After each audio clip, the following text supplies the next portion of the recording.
काळ सारावा चिंतने, एकांतवासी गंगा स्नाने, देवाच्या पूजने, प्रदक्षिणा तुळशीच्या, युक्त आहार विहार, नेम इंद्रियासी सार, नसावी बासर, निद्रा बहु भाषण,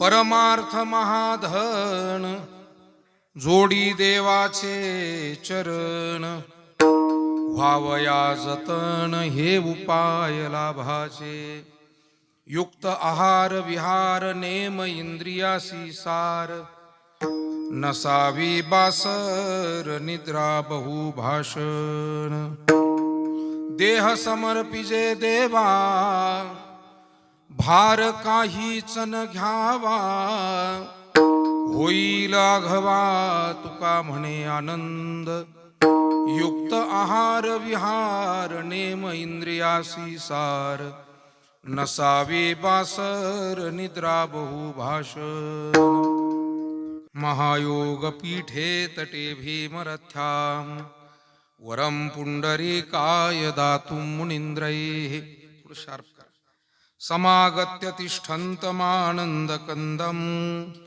परब्रह्मलिंगं भजे पाण्डुरङ्गं, तपोज्ञान वैराग्य भक्ति स्वरूपं, सदालंकृतं साधु संन्यास योगं, मुखे यस्य वेदांत शास्त्रार्थ नीतिं, नमो नारायण गिरिं ब्रह्मस्वरूपं, मस्तक हे पायावरी, मस्तक हे पायावरी, मस्तक हे पायावरी, या वार करे संतांचा, वार करी संतांचा, या वार करे संतांचा,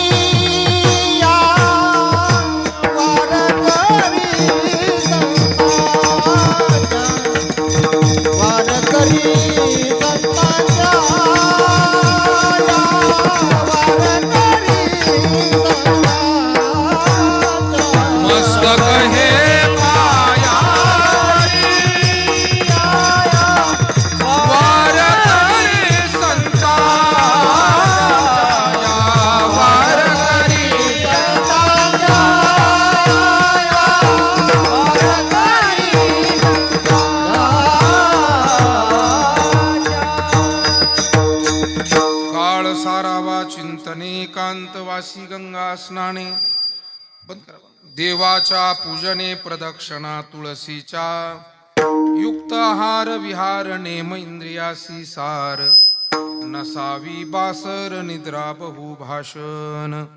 संत श्रेष्ठ जगतवंदनीय जगद्गुरु श्री तुकाराम महाराज यांचा 4 चरणाचा अत्यंत महत्वपूर्ण असा हा अभंग आजच्या कीर्तन सेवेसाठी निवडलाय.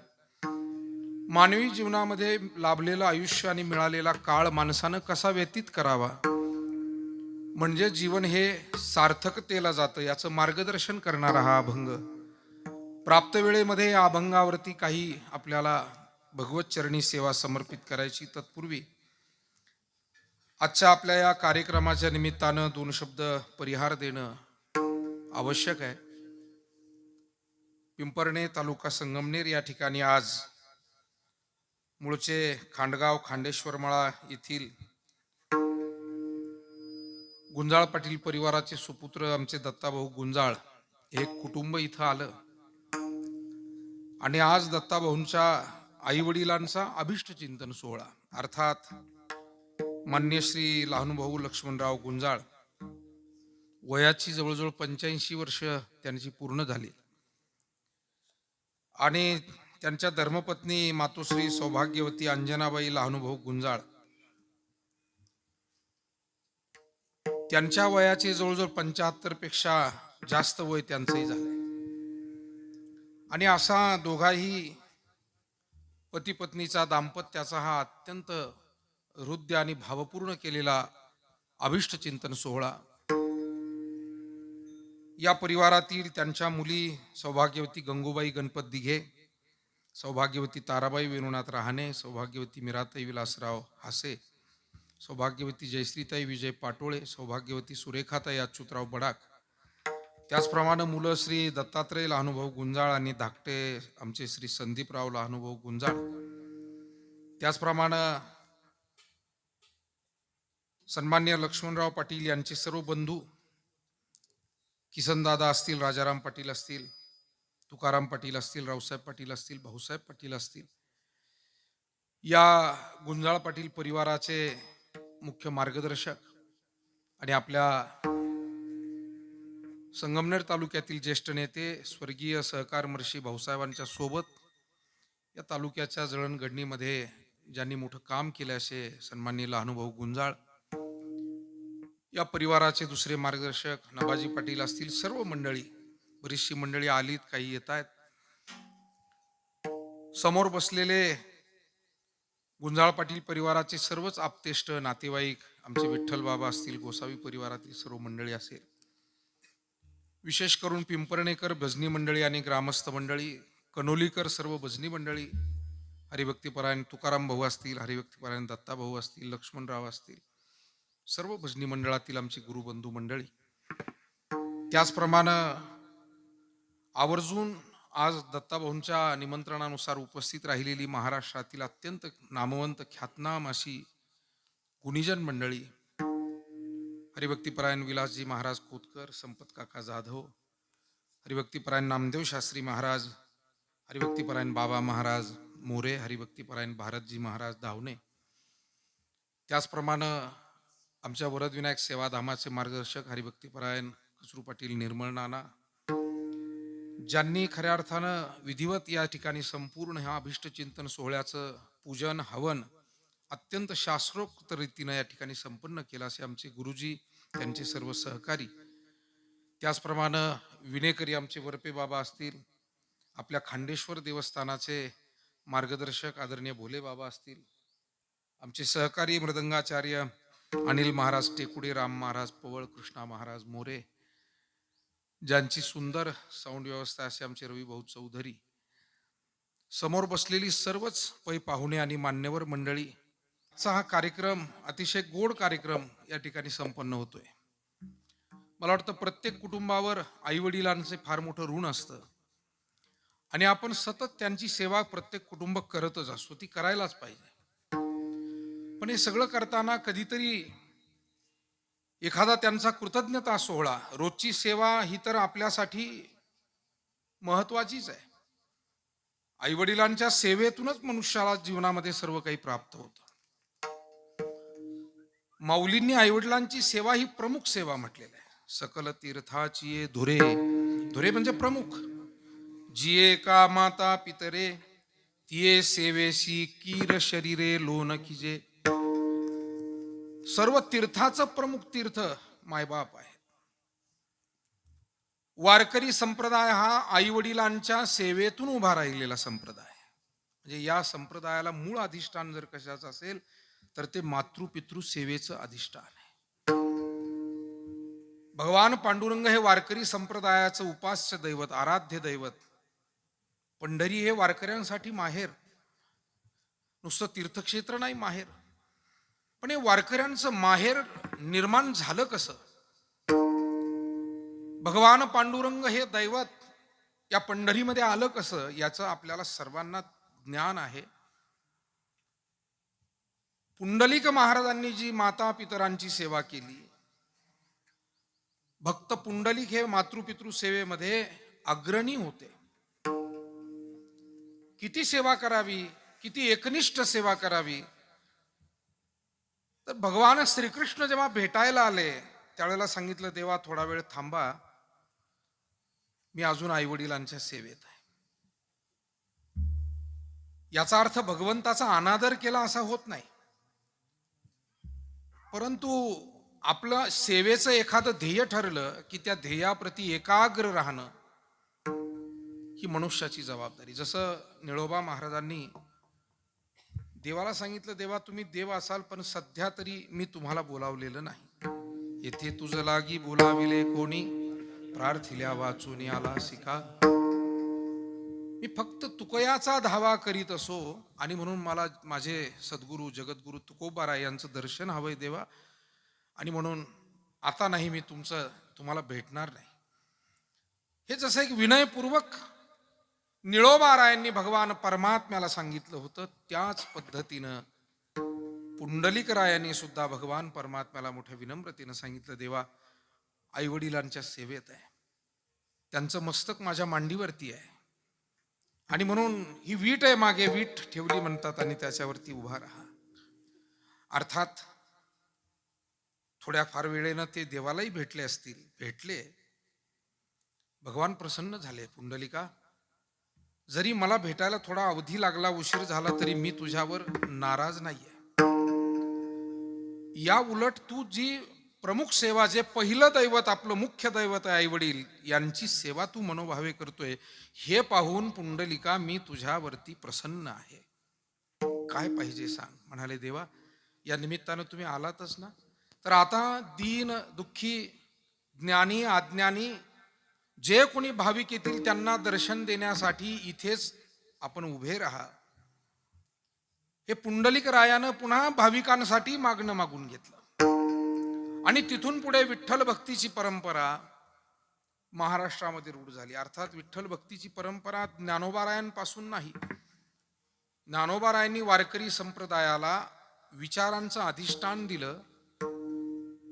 ज्ञानेश्वरी ग्रंथाच्या रूपानं आपल्याला एक घटना दिली. जसं स्वतंत्र देशाला एक घटना असते आणि घटनेच्या आधारे तो देश वाटचाल करतो, तसं ज्ञानोबारायांनी घटना दिल्यामुळे विशेषत्वानं वारकरी संप्रदाय हा त्या विचारधारेमध्ये एक शिस्तबद्धरित्या वाटचाल करू लागला. पण विठ्ठल भक्ती म्हणाल तर भगवान विठ्ठलाचे पहिले भक्त आणि पहिले वारकरी ठरतात ते भगवान शंकर. आपण सगळे काकड आरतीमध्ये म्हणतोच आहोत, त्रिशूळ डमरू घेऊन आला गिरजेचा कांत. आपल्या हातातलं त्रिशूळ डमरू यासह भगवान शिवशंकर भोलेनाथ पंढरीमध्ये आले. नंदिकेश्वराला सांगितलं गर्दी आहे, तुम्ही जरा बाहेरच थांबा. आणि म्हणून महाराष्ट्रातलं आणि भारतातलं एकमेव मारुतीचं मंदिर आहे की ज्या मारुतीच्या मंदिरापुढे पंढरपुरामध्ये नंदी आहे. आता मला सांगा, मारुतीच्या मंदिरापुढे कुठे नंदी दिसतो का आपल्याला? नंदी आहे पण महादेवाच्या मंदिरासमोर आहे. पण पंढरीमध्ये घडलं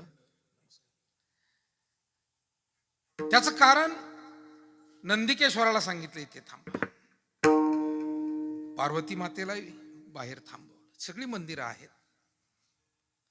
आणि मग भगवान शंकर जेव्हा गेले, पांडुरंगाला भेटले, एवढा आनंद झाला.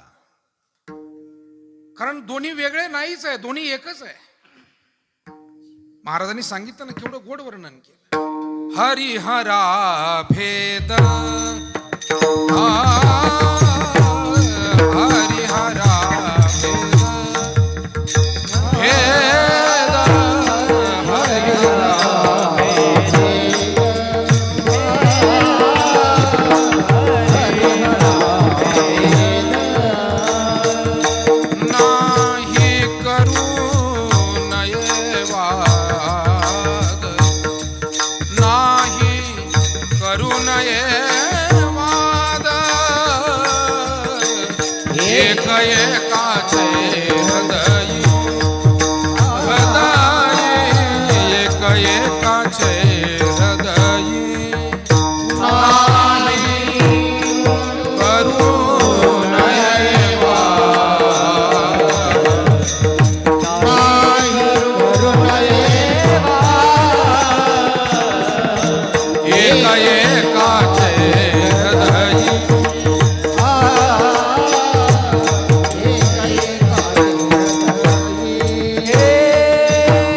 हरि हरा भेद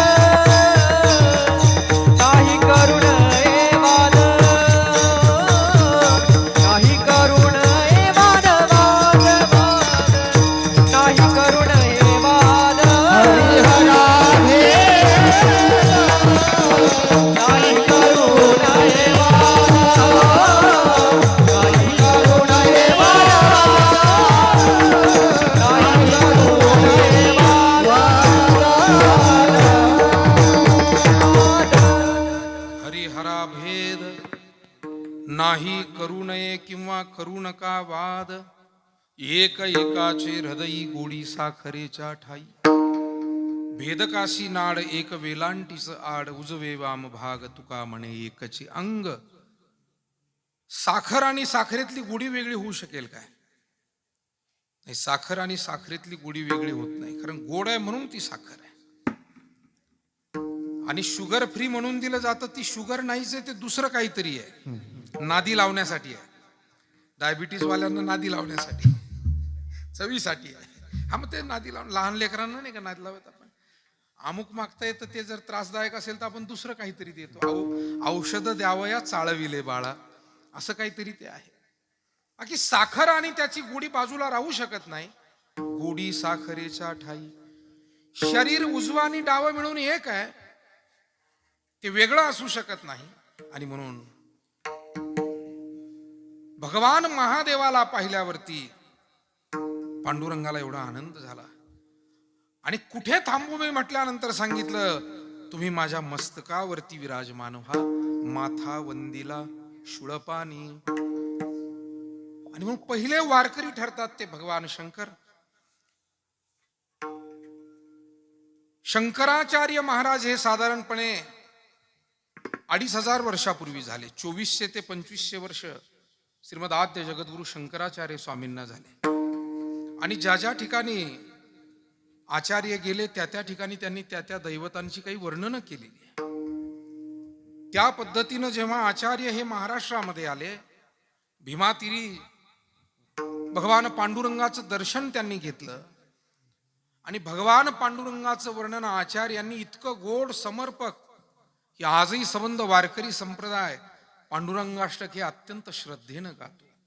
महायोग पीठे तटे भीमरथा, वरम पुंडरीकाय दातुं मुनीन्द्रये, समागत्य तिष्ठन्तमानन्दकन्दं परब्रह्मलिङ्गं भजे पाण्डुरङ्गं. तडित्वास संनीलमेघावभासं, रमामन्दिरं सुन्दरं चित्प्रकाशं, वरं तुष्टिकाया समन्यस्तपादं, परब्रह्मलिङ्गं भजे पाण्डुरङ्गं. परब्रह्मलिङ्गं भजे पाण्डुरङ्गं. भगवान पांडुरंगाचं वर्णन. शैव पंथाचे अग्रणी प्रमुख,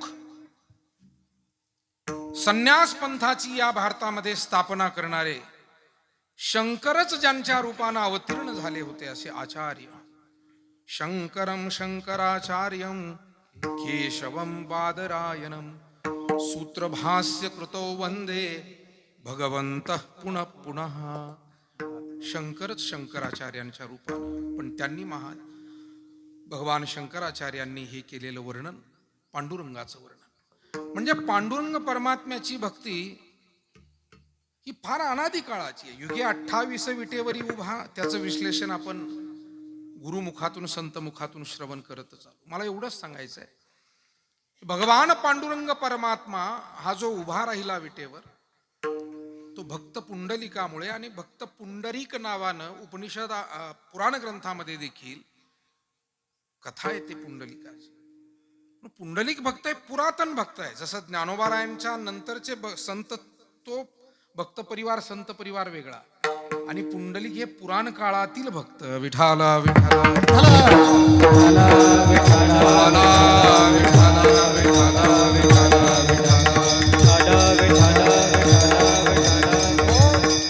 आणि म्हणून वारकरी संप्रदायामध्ये आई वडिलांची सेवा ही प्रमुख आहे. इथे जर आई वडिलांना डावलून कोणी पांडुरंगाची भक्ती करू लागला तर पांडुरंगाची प्रसन्नता त्याला नाही. भगवान पंढरीनाथाचे आशीर्वाद त्याला नाही, संतांचे आशीर्वाद नाही, जर आई वडिलांच्या सेवेशिवाय कुणी इथे सेवा करत असेल. आणि म्हणून आई वडिलांची सेवा ही आयुष्यभर आपल्यासाठी करणीय आहे, फार महत्वाची आहे. मानवी जीवनामध्ये विशेष आपल्याला काही प्राप्त करायचं असेल तर ते आई वडिलांच्या सेवेतून होऊ शकतं. असाध्य गोष्टी देखील साध्य होतात. छत्रपती शिवाजी महाराजांनी पूर्ण देश पारतंत्र्यात असताना आपल्या आईसाहेबांच्या मार्गदर्शनानुसार स्वराज्याचं स्वप्न पाहिलं. आईसाहेबांचं मार्गदर्शन घेऊन स्वराज्याची शपथही घेतली आणि 4-2 खेडेगावातून सुरू झालेली स्वराज्य प्राप्तीची ही संघर्ष यात्रा आटके पार झेंडे लावण्यापर्यंत गेली. म्हणजे पुणे सुपे चाकण करता करता जवळजवळ अर्ध्यापेक्षा अधिक हिंदुस्थान मराठ्यांच्या साम्राज्याच्या कवेत आला. याचं कारण काय? याचं कारण छत्रपती शिवरायांची आई साहेबांवर असलेली श्रद्धा, निष्ठा, सेवा. अनेक कारण आहेत, पण त्यापैकी हे एक महत्वाचं कारण आहे. आपल्याकडे छत्रपती शिवरायांचं चरित्र सांगताना नेहमी सांगितलं जातं, आपण ऐकत आलोय की महाराजांना तुळजापूरची माता भवानी प्रसन्न होती, तिनं तलवार दिली होती. पण माझ्यासारख्या वारकऱ्याला एक प्रश्न पडतो, जर घरातल्या आईचे आशीर्वाद घेतले नसते तर तुळजापूरच्या आईचे आशीर्वाद सुद्धा मिळाले नसते, बरं का?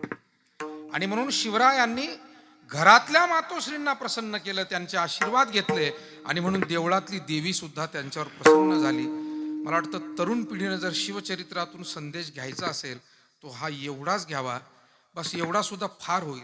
नाही तर आई आजारी आहे, तिला दवाखान्यात न्यायला वेळ नाही, चौकात जाऊन बेंबीचं देठ ताणून म्हणतो जय भवानी जय शिवाजी. भवानी कळेना आणि शिवाजी कळेना. विठाला विठाला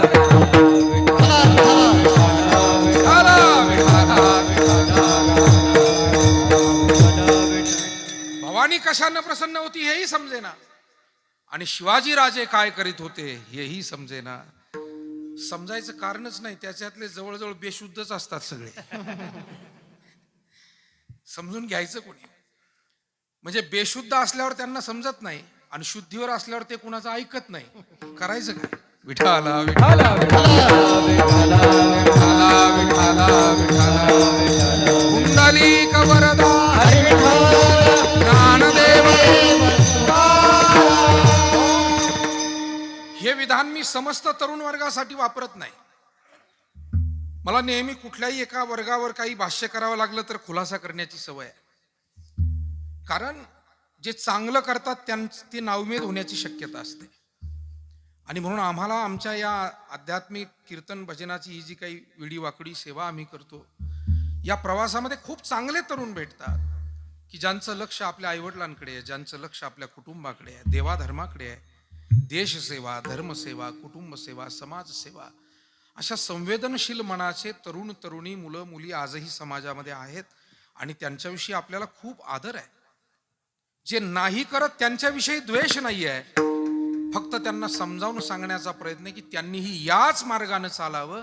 त्याचं कारण मानवी जीवन हे एकदा आहे. आज मिळालंय ते खूप सायासांनी मिळालंय. महाराज वर्णन करतात की आज मनुष्य देहाला आपण आलो, ते कितीतरी योनीमध्ये वेगवेगळ्या देहामध्ये फिरत फिरत इथे आलेलो आहे. बहुता दिवसा फेरा आला या नगरा, नका घेऊ भार धर्म तोची सार. तुका मागे दान द्यावे जी अनन्य, जगजोगी जगजोगी जाग जाग बोलती. विठाला विठाला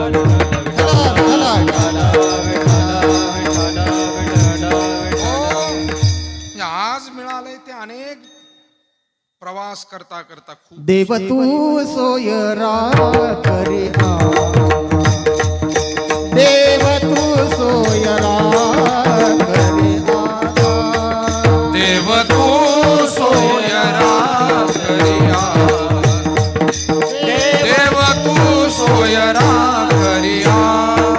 बहुता जन्मा अंती जन्मला से करा देव तू सोयरा करी आता. देव तू सोयरा करी आता. जन्मला से करा देव तू सोयरा करिया, देव तू सोयरा करिया. बहुता जन्मांती जन्मला जन्मलासी नरा देव तू सोयरा करी आता. बरं, यानंतर पुन्हा जन्म आहे, पण मनुष्याचा मिळेल याची खात्री अजिबात नाही. आता मागुता येईल फेरा, हे तो न घडे या नगरा. म्हणे तुकया बंधू भाव धरा, ओळखी नाही तरी जाल अघोरा. या नगरा, मनुष्य देहरूपी नगराला, आणि म्हणून मनुष्यावर फार मोठी जबाबदारी आहे. ही मिळालेली संधी त्यानं सुयोग्य पद्धतीनं आपल्या कुटुंबाची सेवा, जबाबदारी सांभाळावी, कुटुंब सांभाळावं. त्यानं समाजाविषयी संवेदनशील राहावं. आपल्या अवतीभोवती काही सुखदुःख असतील तर त्यामध्ये सहभागी व्हावं. सहकार्य, आपल्याला जे शक्य आहे ते सहकार्य करावं.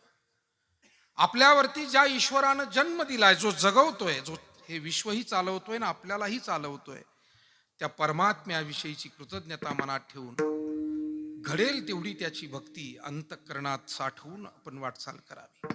मला असं वाटतं या गोष्टी असल्या की मनुष्य जीवन हे सार्थक आहे. जगद्गुरु तुकाराम महाराज आज समस्त मानव समुदायाला, तुम्हा आम्हा सर्वांना आपल्या स्वानुभवातून हे मार्गदर्शन करतायत की मनुष्यानं आपल्या जीवनाची वाटचाल कोणत्या दिशेनं ठेवावी. तसं जीवन थांबलेलं नाही, जीवन प्रवाहीच आहे. आयुष्य जात आहे पहा, काळ जपत असे महा, स्वहिताचा घोर वहा, ध्यानी रहा श्रीहरीच्या. आयुष्य कोणासाठी थांबलेलं नाही. एकेका दिवसानं, एकेका आठवड्यानं, एक एक महिन्यानं, एक एक वर्षानं ते कमी कमी होत चाललेलं आहे. आणि मनुष्य दिवसेंदिवस मृत्यूच्या जवळ चाललेला आहे. माणसाला असं वाटतं की दिवसेंदिवस मी फार मोठा होतोय. मोठा नाही, तो छोटा होतोय. कारण आयुष्य कमी कमी होत आहे. गेलेलं आयुष्य भरपूर आहे, राहिलेलं कमी, अशी अवस्था जीवनाची होत जाते. आणि म्हणून अशा आयुष्यामध्ये चुकीच्या दिशेनं, चुकीच्या पद्धतीनं जर आयुष्य जगला त्याचा उपयोग काय. मला असं वाटतं 2-3 प्रकार आपल्याला करता येतील. काही आयुष्य वाया घालवणारे लोक आहे, म्हणजे त्या वेळेचा काहीच फायदा नाही असा वेळ वाया घालवणारी माणसं आपल्याला भेटतात. काही माणसं वेळ आपल्या स्वतःच्या प्रापंचिक आणि व्यक्तिगत कामासाठी देत राहतात. काही माणसं आपल्यासह दुसऱ्याचंही काम कसं होईल, स्वार्थ आणि परमार्थ दोन्हीची सांगड घालून चालतात. आणि काहींचं आयुष्य मात्र केवळ परोपकारार्थ या भूतलावर असतं. मला वाटतं काही माणसं वायाच आयुष्य घालवतात. त्यांच्याविषयी काय बोलायचं. विचार करिता वाया जाय काळ, अनेक अनेक पद्धतीनं. म्हणजे 2 जण असे बोलत बसले आणि बोलण्याचा विषय असा होता की समोरून जो माणूस लंगडत येतोय तो का लंगडतो. एक जण म्हणाला बहुतेक मोटरसायकलवरून पडला म्हणून लंगडत असेल. दुसरा म्हणाला बहुधा त्याच्या पायात काटा भरला म्हणून लंगडत असेल. आता लंगडतोय तो, हे बसले देवाच्या पायरीवर, देवाच्या मंदिरात, आणि विषय काय चालला तो का लंगडतो. मला वाटतं देवळात बसलं तर निदान काही हरिभक्तीचे विषय असावे, काही मनुष्य जीवनाच्या सद्गतीचे चांगले विषय असावे, पवित्र विषय असावे. काय विषय काढला आणि तो का लंगडतो. बरं, हमरी तुमरीवर आले, हा म्हणतो माझंच खरं आणि तो म्हणतो माझं खरं आहे. तेवढ्यात तो मनुष्य जवळ आला आणि त्यांनी दोघांना रामराम घातला. का भांडताय, एवढे मित्र तुम्ही आज भांडताय खुशाल. नाही, भांडण तुमच्याहून चाललं, प्रेमाचंच होतं सगळं, तुमच्याहून भांडण चाललं. मी काय केलं, माझ्यामुळे का भांडताय, तुम्ही का लंगडता ते सांगा. एक जण म्हणला तुमच्या पायात काटा भरलाय ना. नाही बुवा, काटा नाही भरला पायात. बरोबर आहे, माझाच अंदाज बरोबर आहे. दुसरा म्हणतो तुम्ही मोटरसायकलवरून पडलात ना. नाही, अजिबात मोटरसायकलवरून पडलो नाही, माझ्या पायात काटा भरला नाही. चपलेचा अंगठा तुटला म्हणून आपला असा जरा कुलपत चालत होतो. मला सांगा, यांचे जे काही 10-20 मिनिटं गेले हे कोणत्या कारणीत गेले. आता हा एक प्रातिनिधिक प्रसंग म्हणून जरी आपल्या समोर ठेवला तरी आपल्याच आयुष्याचा आपण जर का ऑडिट करायला बसलो तर खूप वेळ वाया गेलेला आहे हे आपल्या ध्यानात येईल. विठाला विठाला विठाला विठाला विठाला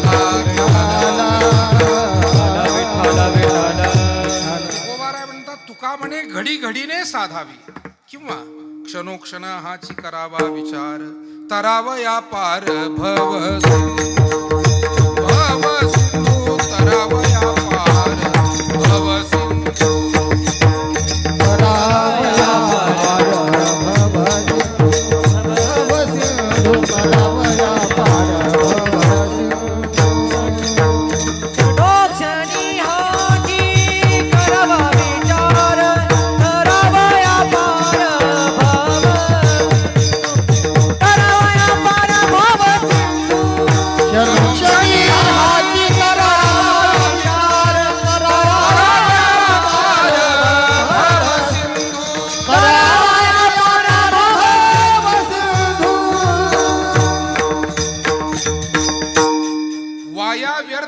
सांडी मार्ग हरिपाठानं मार्गदर्शन केलं. ज्या चुकीच्या गोष्टी आहेत त्याच्यात का वेळ घालवता, वाणीला मनाला शरीराला का दमवता?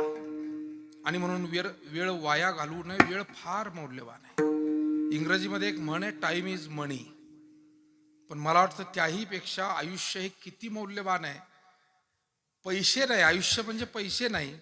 आमच्या संतांनी आणि शास्त्रकारांनी सांगितलं ते कोणत्याच पैशात मोजता येत नाही. आपल्या मानवी जीवनाच्या आयुष्यातला अर्धा क्षण नये मोल देता धनाची ये राशी. या सबंध सृष्टीतलं संपूर्ण धन ऐश्वर एका पारड्यात घातलं आणि मनुष्य जीवनाचा एक क्षण एका पारड्यात घातला तरी बरोबरी होत नाही. कबीरदासजी म्हणताय, एक श्वास में जात है तीन लोक का मूल, कहना सो कह दिया अब क्या बजावू ढोल. म्हणजे एक श्वास आपण घेऊन सोडला तर किती खर्च झाला म्हणाले, त्रैलोक्याचं मोल संपलं. आणि म्हणून मनुष्य जीवनाचं मोल होत नाही. आणि असं अनमोल जीवन व्यर्थ आपण घालवू नये. म्हणून वेळ वाया घालवण्यापेक्षा वेळ कारणिक लावावा. काही माणसं नक्की कारणिक लावतात पण ते स्वतःच्या कारणी लावतात. पुष्कळ मोठी माणसं आहे समाजामध्ये, काही होऊन गेली, काही आजही आहेत, परंतु ते कोणाच्या सुखदुःखात जात नाही, कोणाच्या उपयोगाला येत नाही, कोणासाठी काहीच करत नाही. बसा ना, असू द्या ना, चालू दे थोडंसं. हा, 1-2-5 मिनिट फक्त तुम्हाला वेळ मागतो. विठाला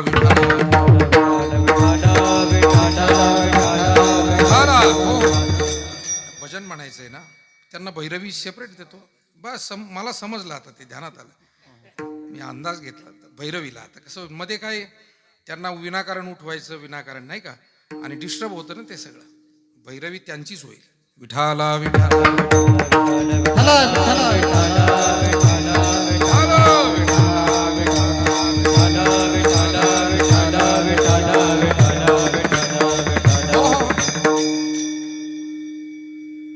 काही माणसं काम करत राहतात पण त्याचा उद्देश फक्त स्वतः पुरता असतो.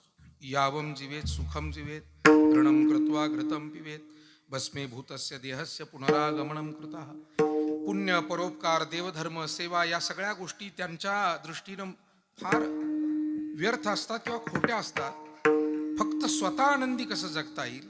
एक मनुष्य म्हणाला, महाराज मला का कुणास ठाऊक पण काही स्वस्थ वाटत नाही, खूप अस्वस्थ वाटतं, मला खूप दुःखी असल्यासारखं वाटतं. म्हटलं काय, कशाची कमतरता आहे? म्हणाला, महाराज तसं तर कशाची कमतरता नाही.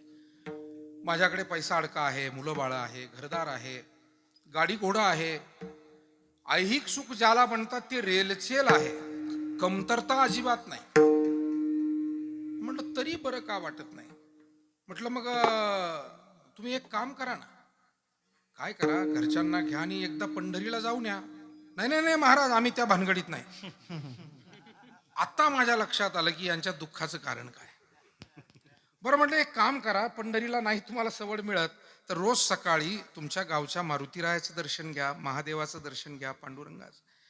अहो महाराज तिकडे ते टाळकुटे असतात आणि त्यांच्यात मी कशाला जाईल, मी वेगळा ते वेगळे, असं असं असं आमच्या टाळकऱ्यांना या नजरेनं पाहता तुम्ही. बरं जाऊ द्या, काही हरकत नाही. तुमचे काही पाहुणे मित्र असतील ना, त्यांच्या सुखदुःखात जात जा, येत जा, त्यांच्याशी बोला, बसा. अहो एक धड नाही महाराज, मी लग्नाला गेलो तरी नुसते तांदूळ टाकतो निघून येतो, कोणाशी बोलत नाही. माझ्या लक्षात आला हा नमुना फारच वेगळा आहे. हा पाहुण्यातला नाही, हा भाऊकीतला नाही, हा गावकीतला नाही, हा वारकऱ्यातला नाही, हा समाजसेवेतला नाही, हा धर्मसेवेतला. आणि अशी माणसं कोणत्याच औषधानं सुखी होत नाही. म्हणून अशा माणसांना सुख हे जगात देव सुद्धा देऊ शकत नाही. कारण तुम्ही स्वार्थातून बाहेर निघून ज्या वेळेला इतरांच्या सेवेत सहभागी व्हाल तिथे सुख आहे. सुखाची सुरुवात तिथून होते मायबाप हो. हे स्वार्थाचं कुंपण ओलांडल्याशिवाय सुखाचं दर्शनच नाही. आपलं रोजचं काम जरूर करावं, करू नये असं कोण म्हणतंय. आपण आपल्याच वाट्याला आलेलं जे काम आहे, आपला प्रपंच तो दुसरा थोडा कोणी येऊन करणार आहे. पण त्याच्या पलीकडे जाऊन काही जबाबदाऱ्या, धार्मिक सेवेची, सामाजिक सेवेची, राष्ट्रीय सेवेची, गोरगरिबांच्या सेवेची. तुका म्हणे फार थोडा तरी परोपकार. असा आहे की सुखाचा आणि पुण्याचा संबंध आहे, पुण्याचा आणि सेवेचा संबंध आहे. म्हणजे सुख हे पुण्याशिवाय होऊच शकत नाही. हा सकल संतांच्या एकूण मार्गदर्शनाचा मतितार्थ आहे. सुख हे पुण्याशिवाय नाही. आणि पुण्य कशातून? म्हणे दिवसभर उसाला पाणी देत होतो. काय करावं बुवा माणसांना. पुण्य कशातून? म्हणे मुलीच्या लग्नामध्ये 40 लाख रुपये खर्च केले. एकाला विचारलं, सांगा तुम्हाला पुण्य कशातून वाटतं? म्हणे एका वर्षात 2 गाड्या घेतल्या. आता पुण्याचे हे मार्ग नाही, हे प्रगतीचे मार्ग आहेत. त्याला कोणी नाकारू शकणार नाही. प्रगती का करू नये? प्रगती करायला कुठेही आपलं धर्मशास्त्र किंवा साधू संत नाही म्हणाले, जोडून या धन उत्तम व्यवहार आहे. परंतु कधीतरी गरीबाला अन्न दिलंय का? एखाद्याला वस्त्र नाही त्याला वस्त्र दिलंय का? तहानलेल्याला पाणी दिलंय का? ब्रह्मलीन सद्गुरू नारायणगिरीजी महाराज कोणत्याही नवदाम्पत्याला आशीर्वाद द्यायला गेले लग्नात की कबीरांचा एक दोहा म्हणायचे, संपत नाही तो हात जोड कर दे लोटा भर पाणी, कबीरदास यह तो संतन की है बानी. संपत्ती नसेल तर, संपत नाही तो हात जोड कर, संपत्ती नसेल आपल्याकडे पण आलेल्याला प्रेमानं नमस्कार करा आणि त्याला निदान पाणी तरी द्या. म्हणजे विनाकारण बोर्ड लावून ठेवू नका की कुत्र्यापासून सावधान. विठाला विठाला विठाला विठाला विठाला विठाला विठ्ठली गौरा हरी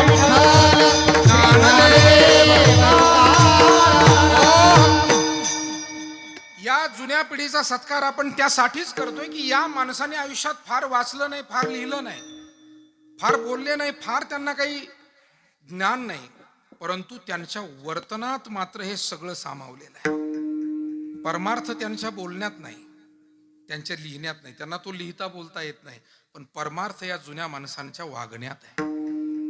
ते जे वागत होते तो परमार्थ होता. कारण त्यांनी दारातून कोणाला उपवाशी जाऊ दिलं नाही, हा त्यांचा परमार्थ आहे. त्यांनी आयुष्यात नीती सांभाळली, कोणाला फसवलं नाही, हा या वडीलधाऱ्या पिढीचा काय आहे? परमार्थ आहे. मला वाटतं यापेक्षा परमार्थ आणखी काय? तुकोबारायांनी सूत्र तेच सांगितलं, पुण्य परोपकार पाप ते परपीडा, पुण्य परोपकार पाप ते परपीडा, परपीडा आणि नाही जोडा तुझा यासी, आणि नाही जोडा तुझा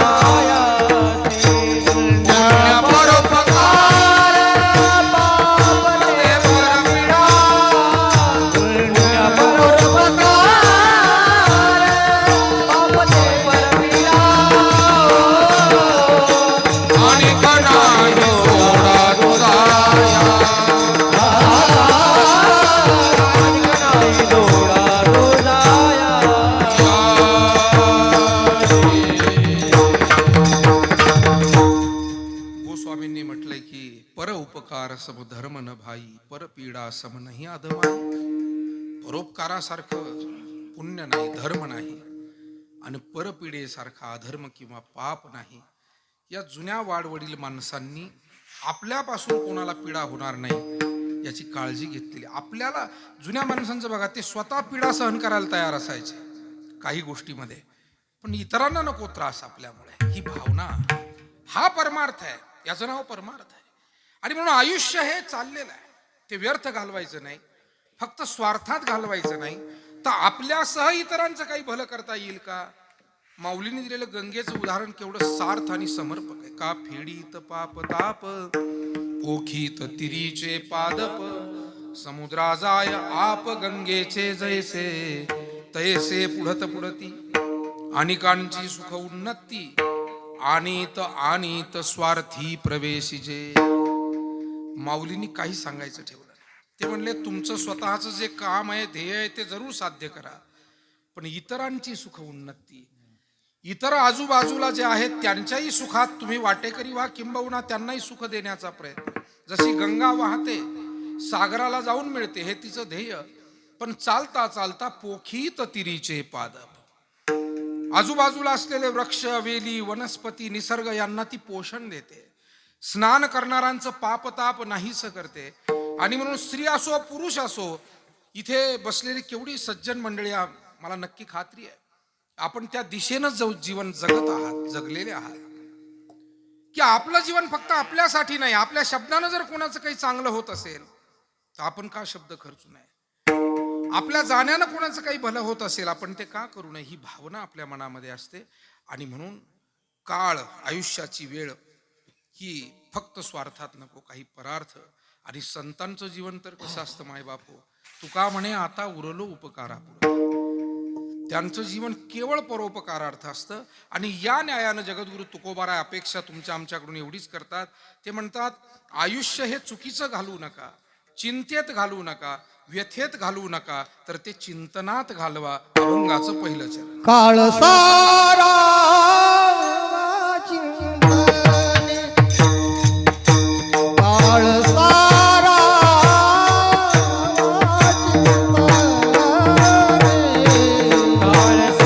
पुढे सरका, पुढे सरका. महिला मंडळ पुढे सरका, पुढे सरका.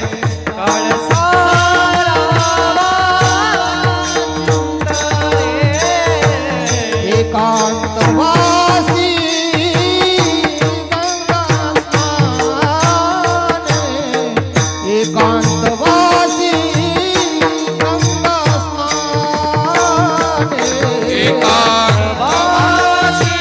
गंगा स्नाने,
एकांतवासी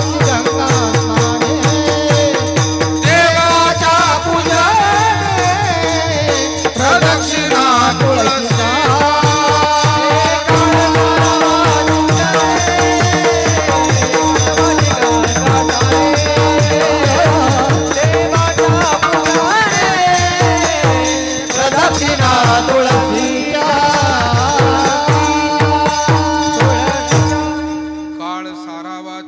पूजने, एकांतवासी गंगा स्नाने, देवाच्या पूजने, प्रदक्षिणा तुळशीच्या. व्यर्थ वेळ घालवण्यापेक्षा तो सार्थ आणि परमार्थ कार्यासाठी जर लागला तर किती चांगलं होईल. आणि म्हणून चिंतन फार महत्वाचं आहे. मनुष्य जीवनामध्ये मनुष्य जसं चिंतन करतो तसं त्याचं मन तयार होतं आणि तशीच त्याच्याकडनं कृती घडते. नाही तो त्याच रूपाला प्राप्त होतो. चिंतने चिंतने तद्रूपता. मनुष्य जर म्हणू लागला ना, आता माझं काही खरं नाही, मी आता थकलो, तर 4 वर्षानं त्याला मरायचं तर तो वर्षात मरतो. म्हणून म्हाताऱ्या माणसांना माझी विनंती आहे, थकलो कधीच म्हणू नका. म्हातारपणे होतच असतं हो, गुडघे दुखणार आहे, कंबर दुखणार आहे, त्रास होणार आहे, त्याची काय काळजी करायची. पण आता माझं काही खरं नाही, मी काही जगत नाही ना, असं जर म्हणत बसाल रोज, तर शास्त्र असं सांगतंय, मानसशास्त्र असं सांगतंय, मनोविज्ञान असं सांगतंय की तुम्ही जे चिंतन कराल ना तसं. म्हणजे काही माणसांना कोरोना नव्हता पण ते म्हणायचे मला होतो काय, मला होतो काय, झालाच. म्हणू नका ना. मी उलट असं म्हणा, मला काही होणार नाही, मी मास्क वापरीन, मी सॅनिटायझर वापरीन, पण मला काही होणार नाही. नाही तर तुम्ही म्हणाल मला काय होणार नाही ना, मी काय वापरणार नाही. असंही नका करू, असंही नका करू. नियम जरूर. आतापर्यंत थोडासा मोकळा काळ होता, पण आता इथून पुढे थोडंसं आपल्याला सावध. कारण वॅक्सिन घेतल्यानंतर त्रास होत नाही ही गोष्ट खरी आहे, पण तरी विषाची परीक्षा नको आणि म्हणून आपण सावध राहावं. बाकी थांबवता येत नाही. आता जगामध्ये काही थांबवणं गोष्टी इतक्या सोप्याही राहिलेल्या नाहीत. माणसं कंटाळलेली आहे, रोजीरोटीचे प्रश्न आहेत आणि खूप अडचणीतून गेली 2 वर्ष माणसं गेलेली आहेत आणि त्याच्यामुळे जे काही आहे ते त्याच्या सोबतच आपल्याला जगावं लागेल आणि सोबत चालावं लागेल. विठाला विठा चला चला विठाला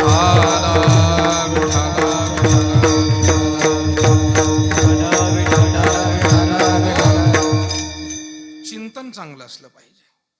काळ सारावा चिंतने. हे पहा, ध्यान योगामध्ये हे शिकवलं जातं की मी सुदृढ आहे, माझे सर्व आजार आता बरे होत आहेत, माझ्या जीवनातली सर्व दुःख आता निघून गेलेली आहे, मी त्या परमात्म्याच्या अगदी जवळ आहे, तो जसा सुखरूप आहे तसा मी सुखरूप होतोय. हळूहळू हळूहळू एक एक स्टेप बाय स्टेप हे शिकवलं जातं आणि ध्यानानं अत्यंत जीवनामध्ये वैफल्यग्रस्त झालेली माणसं सुद्धा पुन्हा शांत होतात, सन्मार्गावर येतात. तो चिंतनाचा परिणाम आहे त्या. पण या उलट जर मनुष्य, हे पहा, आपण साधी चर्चा करतो ना, चर्चेमध्ये नकारात्मक विषय जास्त असतात, सकारात्मक कमी येतात. चिंतन चुकतंय. संत महात्मे वारीला भेटायचे, पण ते सकारात्मक सुखाची आणि परमात्म्याची चर्चा करायला भेटायचे. होती संताची या भेटी, सांगू सुखाची या गोष्टी. आमच्याकडे माणसं भेटतात, समारंभ आनंदाचा असला तरी चर्चा मात्र कुरापतीच्या आणि दुःखाच्या चालू असतात. समारंभ आनंदाचा असतो, लाइटिंग लागलेली असते, जेवण चाललेलं असतं, सगळं काही व्यवस्थित चाललेलं असतं, पण माणसं कुठल्या तरी कोपऱ्यात जाऊन कोणाची तरी निंदा करत बसलेली असतात. म्हणजे आपल्याकडे नाही अशी माणसं, पण कुठे कुठे असतात, असं आम्ही पाहिलेलं आहे. नकारात्मक किती आयुष्य घालवणार तुम्ही? कुठल्याही संधीचा फायदा फक्त निंदेसाठीच घेणार, कुठल्याही भेटीमध्ये. म्हणून चांगली माणसं आहेत समाजामध्ये की जे सामान्यातूनही काहीतरी चांगले गुण शोधतात आणि त्यावर चर्चा करतात. आणि काही माणसं चांगल्यात चांगल्या माणसाचे सुद्धा फक्त काही दोष नसलेले दोष शोधण्याचा प्रयत्न करतात, त्यावरती चर्चा करतात. नकारात्मक चर्चा नको, दुःखाच्या चर्चा नको, चुकीच्या चर्चा नको. विकारांच्या चर्चा होण्यापेक्षा विचारांच्या चर्चा झाल्या पाहिजे. सद्विचाराकडे आपण गेलो पाहिजे, त्यातून जीवन खऱ्या अर्थानं सुखाकडे जाईल. आणि म्हणून चिंतन सुधारलं की जीवन सुधारतं. उदाहरणं पुष्कळ आहे, पण 12 वाजून काटा पुढे गेलाय, म्हणून मी फक्त आता अभंगाचा शब्दशः अर्थ सांगत सांगत पुढे जातो. चिंतन चांगलं असावं. काळ सारावा चिंतने. मनुष्याला कधी कधी जसा तो लोकात राहतो तसा काही काळ एकांतात राहण्याची सुद्धा मोठी आवश्यकता आहे. एकांतात काय होतं, मनुष्याचा स्वतःशी संवाद होतो, त्याला स्वतःशी बोलायला आणि विचारपूस करायला वेळ मिळतो. तुकोबाराय भंडारा डोंगरावर जायचे, झाडा वृक्षांमध्ये जाऊन बसायचे, भजन करायचे. महाराजांना जो अनुभव येत होता तो असा होता की तुका म्हणे होय मनासी संवाद, आपुलाची वाद आपणासी. मनुष्य खरं म्हणजे प्रत्येक संधीचा फायदा घ्यावा, सकारात्मक. एखाद दिवशी घरात कोणीच नाही आहे तर कोणी नाही म्हणून मला करमत नाही असं म्हणत बसण्यापेक्षा, आज कोणी नाही तर मी काहीतरी एक वेगळं वाचन करील, वेगळं चिंतन करील, स्वतःशीच काही चांगला विचार करील. लॉकडाऊनमध्ये सुद्धा आपल्यापैकी अनेकांनी त्या लॉकडाऊनचा चांगला उपयोग केला की वेळ मिळालाय ना, आता या वेळेचा आम्ही चांगला उपयोग करू. आणि काही माणसं मात्र पोलिसाचा मार खाऊन का होईना पण बाहेर फिरूनच येत होते. विठाला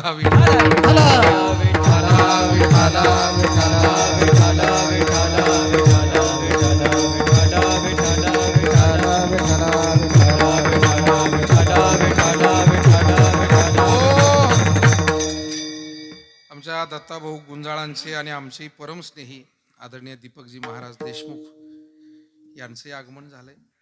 दुसरे आमचे आदरणीय गुरुबंधू संजयजी महाराज शेटे, त्याचप्रमाणे आपल्या तालुका दूध संघाचे माजी चेअरमन राजहंसचे माजी चेअरमन आरवी राणे साहेब, कितीतरी मान्यवर मंडळी या ठिकाणी, आपण कुटुंबातील रावसाहेब पाटील आदी करून सर्व मंडळी, सर्वच आपण उपस्थित आहात. गावातील आमचे सतीशरावजी देशमुख असतील, विलासराव असतील, कारण सर्वांना मी धन्यवाद देतो. कारण हा परिसर सर्व दृष्टीनं संपन्न आहे. शेतीवाडी समृद्ध जशी आहे तशी इथल्या माणसांची मनही फार समृद्ध आहे. याचा अनुभव आम्ही गेली अनेक वर्ष घेत आलो. आदरणीय लहानभाऊ इथं बसलेले आहे. तर आमच्या गुरुवरी नारायणगिरीजी महाराजांचा या परिसराचा मोठा स्नेहसंबंध, कनोली असेल, पिंपर्ण असेल, खांडगाव असेल, इकडे कोळवाडा असेल, आता आमचे सगळी मंडळी पुढे बसलेलीच आहेत.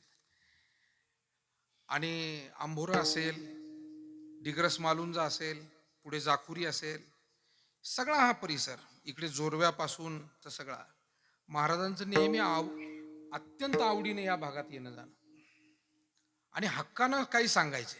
काही जर त्यांना पाहिजे असेल तर खांडगावकरांना फोन, कनोलीकरांना फोन, आम्हाला हे आणून द्या. आणि इथली मंडळी सुद्धा तितक्याच प्रेमानं ती सर्व सेवा करत आले. विठाला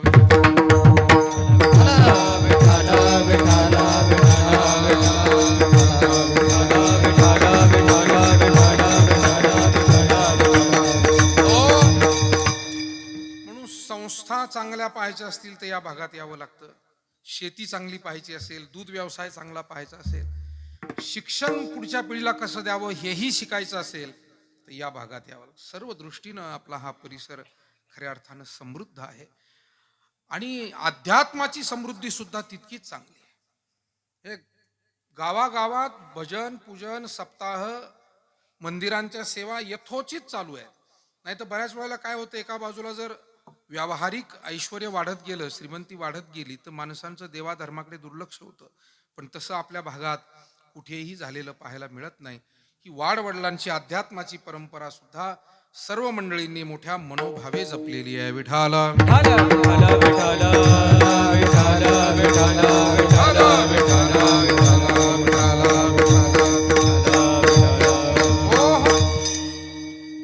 एकांतवास सुद्धा मनुष्याला खूप काही देऊन जातो.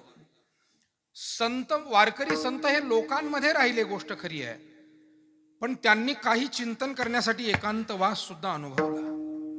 संत एकांती बैसले, सर्व सिद्धांत शोधिले, ज्ञानदृष्टी अवलोकिले, सार काढिले निवडोनी. अगदी कीर्तनकाराला सुद्धा कीर्तनापूर्वी एक 10 मिनिटाचा का होईना पण एकांत असला पाहिजे, कारण त्याला थोडंसं काही चिंतन करायचं असतं.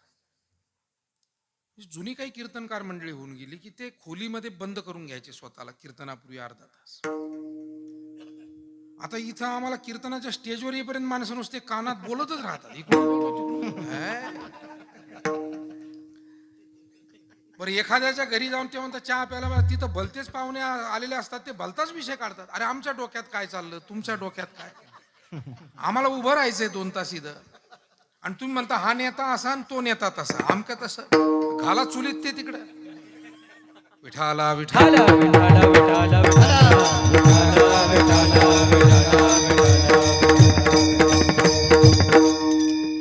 अहो, लग्नाच्या दिवशी जसं लग्न ज्यांच्या घरी आणि त्यांच्या डोक्यात दुसरं काहीच नसतं, त्यांच्या सारखं हे पाहुणे जेवले का, त्यांना बसायला आसन मिळालंय का, ही व्यवस्था झाली का, त्यांना त्या दिवशी काय चर्चा करण्याचे दिवस असतात, त्यांच्या डोक्यात ते असतात.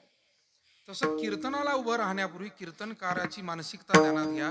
त्याला फार बडबडीची आवश्यकता नसते आणि ती करत जाऊ नये. विठाला विठाला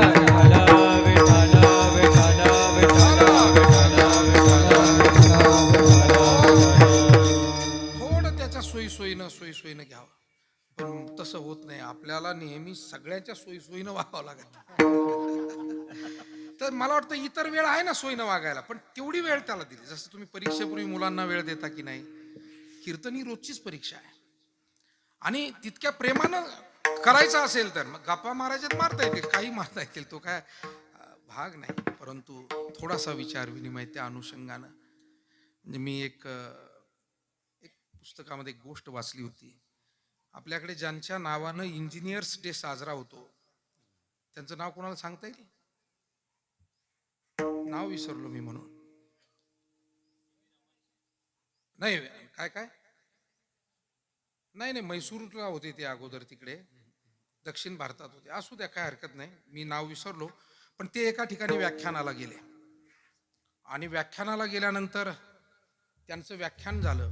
त्यांना अचानक व्याख्यान करायला लावलं एका कॉलेजामध्ये. विश्वेश्वरय्या, अगदी बरोबर, विश्वेश्वरय्या. सर विश्वेश्वरय्या, ते म्हैसूर राज्याचे गव्हर्नर होते अगोदर आणि इंजिनियर पण होते. आणि हे विश्वेश्वरय्या जेव्हा एका कार्यक्रमाला काही गेले होते आणि त्यांना अचानक व्याख्यान करायला लावलं. आता खूप आग्रह झाला, त्यांनी व्याख्यान केलं. पण व्याख्यान संपल्यावर त्या विद्यालयातल्या सर्व शिक्षकांना, प्राचार्यांना आणि तिथल्या विद्यार्थ्यांना त्यांनी सांगितलं की पहा बाबांनो, मला आज अचानकपणे या स्टेजवर उभं केलंय. मला माहित नाही मी काय मार्गदर्शन करू शकलो, पण मी माझी वेळ ठरवून पुन्हा एकदा येऊन व्याख्यान करीन, कारण तयारी शिवाय काही मांडणं हे माझ्या इंजिनियरच्या तत्वात बसत नाही. आणि म्हणून मला हे प्रेमापोटी बोलावं लागलं, पण मी पुन्हा तयारी करून एकदा व्याख्यान तुमच्या समोर. म्हणजे काही माणसं त्या गोष्टीकडे किती गांभीर्यानं पाहत होते, हे शिकण्यासारखं आहे. विठाला विठाला चला विठाला विठाला. हो हो. आणि अगदी बरोबर आहे, आपण जे नाव सांगितलं सर विश्वेश्वरय्या, त्यांच्याच नावानं म्हणजे भाकरा नांगल सारख्या धरणांचं त्यांनी डिझाईन केलेलं आहे हे सर विश्वेश्वरय्या, स्वातंत्र्यपूर्व काळातलं. आणि म्हणून अशा पद्धतीनं स्वातंत्र्याच्या सुरुवातीला काही काळ त्यांचा फक्त मिळाला. ही मोठी माणसं. तेव्हा आपल्याला काहीतरी चांगलं चिंतन करता आलं पाहिजे. चिंतनाशिवाय जीवन नाही. मी म्हणतो जीवनातले कोणते निर्णय किंवा कोणतं काम करताना सुद्धा जर घाईघाईनं घेतले तर त्यामध्ये यदाकदाचित योगायोगानं लाभ होईल, पण प्रत्येक वेळेला होईल असं नाही. घाई गडबडीच्या निर्णयानं तोटेच जास्त होतात. लाभ हा योगायोगाने एखाद्या वेळेला होतो. आणि म्हणून निर्णय सुद्धा थोडेसे चिंतनपूर्वक, विचारपूर्वक घ्यावे लागतात. काळ सारावा चिंतने एकांतवासी. एकांतवासही महत्वाचा. काही सेवा आपल्याला जे जे काही अध्यात्मामध्ये सांगितलं त्याची काही प्रातिनिधिक उपासना इथे महाराजांनी सांगितलं. गंगा स्नान ही उपासना आहे, ग्रंथ वाचन ही उपासना आहे, व्रत उपवास ही उपासना आहे, भजन ही उपासना आहे, वारी दिंडी चिंतन, अध्यात्मामध्ये या सगळ्या सेवा उपासनेत येतात. आणि या पद्धतीनं अभंगामध्ये शब्दांना आणि मांडायला मर्यादा येते ना, प्रातिनिधिक काही शब्द घातले. एकांतवासी गंगा स्नान, देवाच्या पूजने प्रदक्षिणा तुळशीच्या. काळ हा असा पद्धतीनं आपण घालवावा. जीवन जर आपलं आनंदी ठेवायचं असेल तर पुढे महाराज म्हणतात, युक्त आहार विहार नेम इंद्रियासी सार, नसावी बासर निद्रा बहुभाषण. महाराजांच्या या अभंगातील हे दुसरं चरण म्हणजे गीतेच्या एका श्लोकाचं भाषांतर आहे. युक्त हार विहारस्य युक्त चेष्टस्य कर्मसु युक्त स्वप्नावबोधस्य योगो भवति दुःखहा. युक्त हार विहारस्य. आपल्या प्रत्येक गोष्टीला एक काहीतरी परिमाण असावं. मर्यादा उल्लंघन झाली की दुःख सुरू झालं. मग आहाराला सुद्धा मर्यादा आहे, तो किती घ्यावा. मला असं वाटतं जसं जेवणाराला आपली मर्यादा माहिती असते किंवा असावीच की किती घ्यावं, तसं वाढणाऱ्यांनी सुद्धा आता जुन्या काळच्या वाढप्यासारखं वाढू नये. आता जरा या नव्या काळात काय झालंय, आता सगळ्यांच्या क्षमता कमी झालेल्या आहेत. आणि म्हणून जुन्या काळात होतं मायबाप हो, ती माणसं तशी होती, कष्ट तसे होते, काळ तसा होता, अन्नधान्य तसं होतं, हवामान तसं होतं, की त्याच्यामुळे सहजपणे घास दोन घास ते पचून जात होते. पण आज परिस्थिती फार कठीण झालेली आहे आणि त्याच्यामुळे जुन्या काळासारखं फार हात धरून वाढायचं म्हटल्यावर आम्हाला तर अशी जर गाठ पडली एखाद दिवशी तर भीती वाटायला लागते की आता काय व्हायचंय. कारण काही माणसं आहेत की जे थोडंसं पद्धतशीरपणे, पण काही माणसं अजून जुन्या वळणावर आहेत, ते थेट हात धरतात आणि मग ठेवतात. म्हणजे अगदी हमरी तुमरीवर येऊन जेव घालतात. घ्यावाच लागल म्हणतात. आणि मग अशा वेळेला तेव्हा वाढणाऱ्यानं सुद्धा आता हे भान ठेवावं, अन्न वाया जाऊ नये आणि अन्न पोटात जाऊ नये, त्याचं विष होऊ नये. युक्त आहार. आहार तरी सेविजे. आहार लागतो, अन्नमय प्राण आहे, परंतु त्याची आवश्यकता जी आहे, जेवढी आहे त्याच पद्धतीनं युक्त विहार. आता मला वाटतं काही गोष्टी अशा असतात की त्या काही लोकांच्या कार्यामुळे, सेवेमुळे त्यांना त्या पट्टीत बसता येत नाही. विहार म्हणजे फिरणं, आहार म्हणजे जेवणं, हे मापात असावं. पण आता काहींची ड्युटी, काहींचं कामच असं आहे. आता एखादा कंपनीचा मॅनेजर आहे आणि त्यांची कंपनी मल्टीनॅशनल आहे. मग मल्टीनॅशनल कंपनी आहे तर तो आज भारतात असतो, उद्या इंग्लंडला असतो. तिथे 2 दिवसाचं काम करून आणखी 2 दिवस अमेरिकेत जातो, तिथून तसाच जपानला जातो. आता युक्त विहार असावा गोष्ट खरी आहे, परंतु त्याच्या वाट्याला जर ते काम आलं तर मला वाटतं त्याला ते करणं भाग असतं. आता कीर्तनकारांचं म्हणाल तर आमच्याही प्रवासाचं काही विचारू नका. म्हणजे माणूस सकाळी इथे असतो तर संध्याकाळी त्याला कुठे जावं लागतं. बरं, संध्याकाळी कुठेही गेला की परत त्याला स्वस्थानी यावं लागतं. म्हणजे 8 ते 10, 7 ते 9 अशी कीर्तनं आता सुरू झाली. पूर्वी 9 ते 11 होती. पण तेवढ्यानं जरी कीर्तन आटोपलं निघाला तरी बाकीचे लोक साधारण तासाभरामध्ये झोपी जातात. आमच्या कीर्तनकारांना तिथून पुढे 3 तास, 4 तास, 5 तासापर्यंत प्रवास आणि पहाटे येऊन कुठेतरी थोडीशी झोप, पुन्हा सकाळची सेवा, सकाळचे नित्यनियम. कष्टमय आहे, इतकं काही सोपं नाही. दुरून डोंगर साजरे म्हणतो आपण. प्रत्येक क्षेत्रामध्ये कष्ट आहे. नव्या पिढीला मी नेहमी सांगत असतो, आपल्याला काय वाटतं, व्यापारी आहे ना तो फार सुखी आहे, पुढारी आहे तो फार सुखी आहे, अधिकारी आहे तो फार सुखी आहे. आणि आमच्या सारख्याला तर तोंडावर लोक म्हणतात, महाराज बरं झालं तुम्ही महाराज झाले. आता त्यांच्या मनात काय चाललेलं असते आम्हाला माहिती आहे. मग एक जणाला मी जरा चांगला स्पष्ट बोलणार होतो म्हणून म्हटलं, नाही एवढ्यावर नका बोलू, पुढं काय बोलायचं बोला. पुढं काय बोलायचं म्हणे, शेती परवडे ना, नोकऱ्या लागे ना, व्यापारात स्पर्धा झाली, तुमचं बरं चाललंय म्हणे. मी म्हटलं तुमचं आता मन मोकळं झालं, आता तुम्ही बरोबर मनातलं बोलला. पण एक ध्यानात घ्या, शेतकऱ्याला वाटतं व्यापारी सुखी आहे, पण त्या व्यापारामध्ये त्यानं कित्येक पिढ्या तप केलेलं असतं.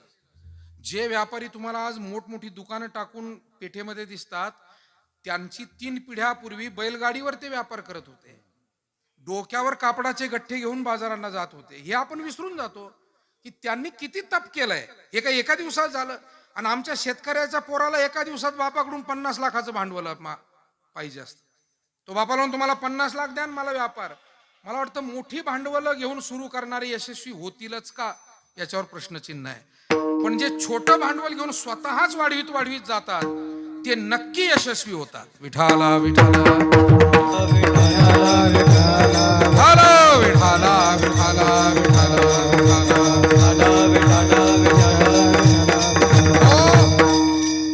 परिश्रम आहे. कोणतंही क्षेत्र घ्या, हे मोठमोठे उद्योगपती आहे, पण त्यांची मुलं टाटा, बिर्ला, अंबानी, मित्तल यांची मुलं सुद्धा सकाळी वेळेवर उठून व्यायाम करतात, नाश्ता करतात आणि 10ला ऑफिसला जातात.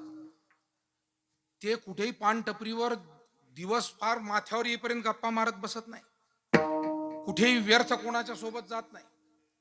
आणि म्हणून आपल्या भागात बरं आहे की आपल्याकडे कर्तबगार पिढी आहे सगळी. पण काही भागामध्ये अजूनही परिस्थिती इतकी वाईट आहे की माणसांचे म्हणजे तेच खळे, तेच वाडगे, तेच गाडगे, बदल होत नाही. का बदल नाही? स्वभावात आणि विचारात जोपर्यंत बदल नाही तोपर्यंत परिस्थितीत बदल नाही. आणि म्हणून मनुष्यानं कष्टाची तयारी, युक्त आहार विहार, पण त्याला माप असलं पाहिजे. नेम इंद्रियासी सार, नसावी बासर निद्रा बहुभाष. काही नियम असावे. माणसानं झोप जरी घ्यायची म्हटलं तरी योग्य झोप घ्यावी, पण अति झोप घ्यायला लागला तर लोक त्याला झोपाळू म्हणतात. माणसानं बोलावं, पण आपल्याला समजतंय त्या विषयावर मोजकं बोलावं, आणि ज्या विषयात समजतच नाही त्याविषयी बोलूच नाही. विठाला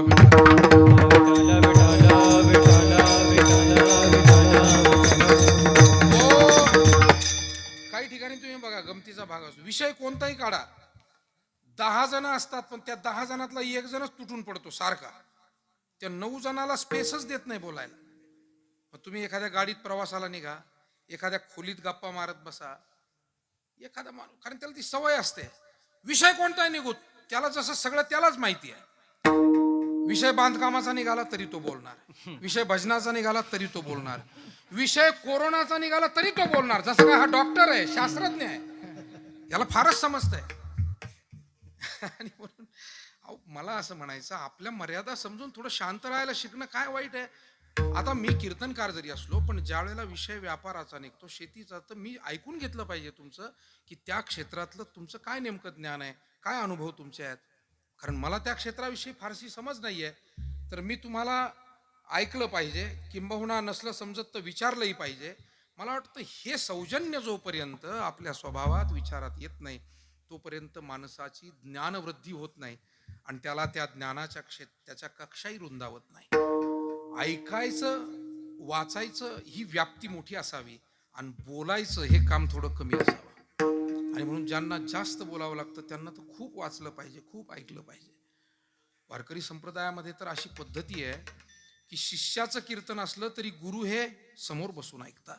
कारण इथे ऐकणं हा कमीपणा नाही आहे, इथे ऐकणं ही भक्ती आहे आणि ऐकणं ही या संप्रदायाची संस्कृती आहे. विठाला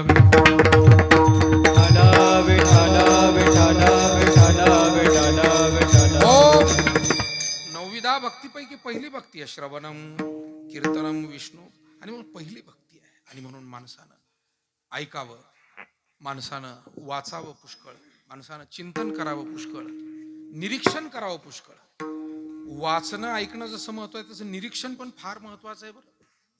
ज्याला मार्गदर्शक म्हणून काही काम करायचं असतं, शिक्षक असेल, पत्रकार असेल, कीर्तनकार असेल, समाजसेवक असेल, राजकारणी असेल, कोणी असेल, त्याचं निरीक्षण असलं पाहिजे की समाजामध्ये नेमकं सध्याचं काय घडतंय.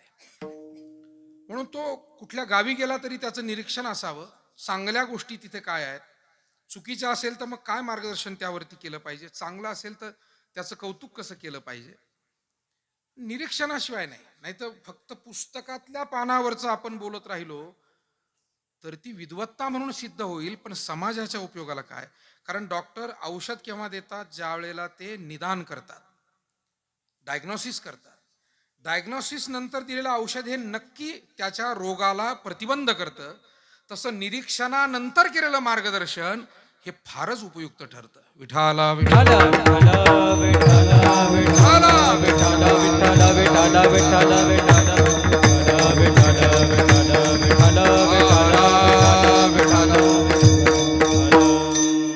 तुकोबाराय सारखं निरीक्षण करत होते आणि त्यावरती भाष्य करत होते.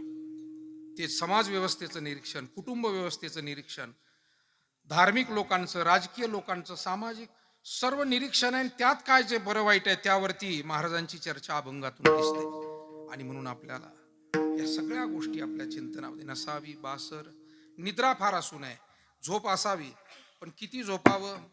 आमचे कीर्तनकार मंडळी सांगत असतात, एका आमच्या भगिनीला माहेरी जायचं होतं आणि मग तिनं आपल्या पतीला सांगितलं, अहो उठा, 9 वाजलेत, मला माहेरी जायचंय, एसटी येईल आता 10 वाजता, मुलांना घेऊन मी जाते, तुमच्यासाठी स्वयंपाक करून ठेवलेला आहे, लवकर उठा. तो म्हणला, तू जा, मी बरोबर उठतो, बरोबर जेवतो, बरोबर सगळं करतो. या बाईसाहेब गेल्या आणि त्यानं तोंडावर घेऊन तो म्हणला, बरवी हे वेळ सापडली संधी. अशी संधी पुन्हा नाही म्हटलं. आणि जे मस्त झोपी गेला आणखी. आता बाई साहेबाला माहित होतं आपले पती किती कर्तबगार आहेत. त्यांनी रातच्या रात माहेरी राहिल्या आणि दुसऱ्या दिवशी पहिल्याच गाडीनं निघाल्या. त्या आल्या बाईसाहेब घरी. आल्या तर पाहिलं दुपारपर्यंत झोपलेले. अहो काल तुम्हाला 9 वाजले होते उठायला, पण आज तर दुपार झाली, अजून अजून उठले नाही तुम्ही. तो म्हणला, अगं पण तू अजून इथे कशी, तू जाऊन ये ना. म्हणजे कालचा झोपलेला तो आजपर्यंत उठलेला नाही. तेव्हा झोप जरी असली तरी ती मापात असावी. नसावी बासर निद्रा बहुभाषण. आणि मग आपल्या जीवनामध्ये काही प्रतिबंध, काही नियम जर आपण लावून घेतले, चिंतनशील होऊन जीवन जगत राहिलो